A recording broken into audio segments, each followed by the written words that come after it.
सभी स्टूडेंट्स का बोधी क्लासेस में बहुत बहुत स्वागत है। तो आज हम आ पहुंचे हैं द टाइगर किंग कहानी के आप कह सकते हैं सबसे ड्रामेटिक, सबसे यादगार हिस्से पर। जी हां, आज हम इसका फाइनल पार्ट कवर करेंगे। तो सबसे बड़ा सवाल यही है ना, कि आखिर वो 100वें बाघ का रहस्य क्या था? वही बाघ जिससे महाराजा की किस्मत, उनकी जान जुड़ी हुई थी। क्या हुआ था उसका? क्या वो भविष्यवाणी जो सालों पहले की गई थी सच हुई? और अगर हुई तो कैसे? चलिए पता लगाते हैं। ओके, तो आज की हमारी कहानी इन 6 हिस्सों में आगे बढ़ेगी। सबसे पहले देखेंगे 100वें बाघ की तलाश, फिर राजा का आक्रोश कैसे बढ़ता है, उसके बाद आएगी दीवान की धोखा, फिर झूठी जीत का वो मोमेंट, और फिर लकड़ी के बाघ का बदला, और आखिर में सबसे इंपॉर्टेंट भविष्यवाणी का सत्य। एक एक करके इन सबको देखेंगे। चलिए शुरू करते हैं पहले पड़ाव से, 100वें बाघ की तलाश। अब महाराजा अपनी किस्मत को चुनौती देने के बिल्कुल आखिरी कदम पर थे। सोचिए जरा, 99 टाइगर्स, इतने बाघों को मारने के बाद महाराजा की बेचैनी का आलम क्या होगा? मतलब एंजाइटी अपने पीक पर थी। बस एक और बाघ मारना था और भविष्यवाणी गलत साबित हो जाती। उनके दिमाग में ना दिन रात बस एक ही चीज घूम रही थी, 100वां बाघ। मतलब उठते बैठते सोते जागते हर वक्त बस वही ख्याल, और वो उसे मारने के लिए सच में किसी भी हद तक जा सकते थे। लेकिन यहां एक बहुत बड़ी दिक्कत आ गई। दिक्कत यह थी कि प्रतिबंधपुरम के सारे जंगल बाघों से खाली हो चुके थे। अरे अपने राज्य की तो छोड़िए, उनके ससुर के राज्य में भी एक बाघ ढूंढना नामुमकिन सा हो गया था। महाराजा तो बिल्कुल निराश हो चुके थे, ग्लूम में डूबे हुए थे। और ठीक तभी एक उम्मीद की किरण नजर आई, एक खुशखबरी आई। पास के गांव से खबर मिली कि वहां भेड़ें गायब हो रही हैं, और सबको यकीन था कि ये काम किसी बाघ का ही है। तो अब कहानी के दूसरे हिस्से पर चलते हैं, राजा का आक्रोश। देखते हैं कि कैसे उनका डिटर्मिनेशन, उनका जुनून एक खतरनाक गुस्से में तब्दील हो जाता है। अब हुआ ये कि बाघ इतनी आसानी से मिल नहीं रहा था, मानो वो कहीं छिपकर महाराजा की जिद का मजाक उड़ा रहा हो। पर महाराजा भी कहां कम थे, वो भी उतने ही अड़ियल थे।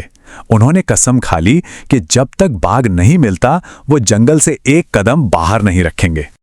और फिर दिन बीतते गए और राजा का गुस्सा, उनकी जिद और भी ज्यादा बढ़ती गई।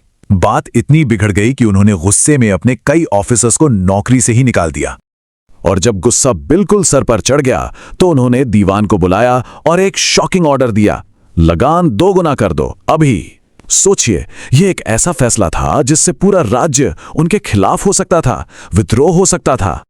अब दीवान तो डर गया कि ये क्या हो रहा है, पूरा राज्य तबाह हो जाएगा। तो इस तबाही से बचने के लिए वो एक सीक्रेट प्लान बनाता है, और यहीं से शुरू होता है हमारा तीसरा हिस्सा, दीवान की धोखा। अब सुनिए दीवान ने किया क्या। उसका प्लान ना बड़ा ही रिस्की और फ्रैंकली बड़ा फनी था। पहला स्टेप, उसने मद्रास के पीपल्स पार्क से एक बहुत बूढ़ा पालतू सा बाघ जुगाड़ किया। दूसरा स्टेप, आधी रात को दीवान और उसकी बीवी ने मिलकर बड़ी मुश्किल से उस बाघ को घसीटकर अपनी कार में डाला। और तीसरा स्टेप, कार को जंगल तक ले गए और उस बाघ को, जो बाहर आना ही नहीं चाहता था, धक्के मारकर कार से बाहर निकाला। सब कुछ महाराजा के लिए। तो दीवान ने तो अपना काम कर दिया। अब स्टेज सेट था महाराजा की झूठी जीत के लिए। चलिए देखते हैं ये चौथा हिस्सा। और अगले ही दिन जैसा प्लान था, वो बूढ़ा बाघ घूमता फिरता महाराजा के सामने आ ही गया। उसे देखते ही महाराजा की तो खुशी का कोई ठिकाना ही नहीं रहा। बस उन्होंने अपनी बंदूक उठाई और बड़े ध्यान से उस पर निशाना लगा दिया। गोली चली और बाघ वहीं ढेर हो गया। महाराजा तो खुशी से पागल हो गए। उन्होंने जोर से ऐलान किया, मेरी कसम पूरी हुई। और फिर एक बड़े से जुलूस के साथ शान से वहां से निकल गए। लेकिन क्या सच में सब कुछ इतना सिंपल था? कहानी का असली ट्विस्ट तो अब आने वाला था। क्या वो बाघ वाकई मर गया था? तो असल में हुआ क्या था? सच ये था कि महाराजा का निशाना चूक गया था। गोली बाघ के पास से सनसनाती हुई निकल गई और वो बेचारा उस गोली की आवाज के सदमे से ही बेहोश होकर गिर गया था। अब शिकारी जब पास गए तो उन्हें यह बात समझ आ गई। वो बुरी तरह डर गए। उन्हें पता था कि अगर महाराजा को यह पता चला कि उनका निशाना चूक गया है तो उनकी नौकरी तो पक्का जाएगी। तो उन्होंने क्या किया, उनमें से एक शिकारी ने पास से गोली चलाई, बाघ को सच में मार दिया और इस राज को वहीं दफन कर दिया। तो महाराजा को तो लगा कि खतरा टल गया है, अब वो सेफ हैं। उन्होंने अपना ध्यान अपने परिवार पर, अपने बेटे पर लगाया। पर उन्हें क्या पता था कि किस्मत या कहूं 100वां बाघ अपना बदला लेने के लिए एक बिल्कुल नया रास्ता ढूंढ रहा था। मौका था उनके बेटे के 3रे जन्मदिन का। महाराजा ने सोचा कि बेटे को एक परफेक्ट गिफ्ट दिया जाए। उन्होंने बाजार में एक लकड़ी का बाग देखा और उन्हें लगा कि इससे बेहतर तोहफा क्या हो सकता है। पर वो जो खिलौना था ना, वो किसी अनस्किल्ड कारीगर ने बनाया था। उसकी सरफेस एकदम रफ थी, खुरदरी थी, और बेटे के साथ खेलते खेलते लकड़ी की एक बहुत ही छोटी सी फांस महाराजा के राइट हैंड में चुभ गई। उन्होंने उसे निकालकर फेंक दिया, ज्यादा ध्यान नहीं दिया। पर अगले ही दिन वो छोटी सी फांस एक खतरनाक इन्फेक्शन में बदल गई, और वो इन्फेक्शन तेजी से उनकी पूरी बाह में फैलने लगा। और यहीं कहानी अपने अंतिम पड़ाव पर पहुंचती है, भविष्यवाणी का सच। अब हम देखेंगे कि कैसे ज्योतिषी की बात एक बिल्कुल ही अनएक्सपेक्टेड तरीके से सच साबित हुई। मद्रास से 3 बड़े बड़े फेमस सर्जन्स बुलाए गए। उन्होंने महाराजा का ऑपरेशन किया। ऑपरेशन के बाद वो बाहर आए और उन्होंने जो कहा वो इस कहानी का सबसे बड़ा सटायर था, सबसे बड़ा व्यंग। उन्होंने कहा, the operation was successful, the Maharaja is dead. मतलब ऑपरेशन तो सफल रहा, पर महाराजा नहीं रहे।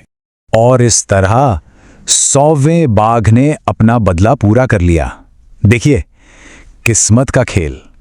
कोई असली खूंखार बाघ नहीं, बल्कि एक लकड़ी के खिलौने की एक छोटी सी फांस, वो बनी महाराजा की मौत की वजह। आखिर में नियति को जो करना था उसने कर ही दिया। तो ये थी द टाइगर किंग की पूरी कहानी और उसका चौंकाने वाला अंत। उम्मीद है कि ये एक्सप्लेनेशन आपके काम आएगा और आपको चैप्टर समझने में आसानी होगी। अगर ये कोशिश अच्छी लगी तो बोधी क्लासेस चैनल को लाइक, शेयर और सब्सक्राइब करना ना भूलें। बहुत बहुत धन्यवाद।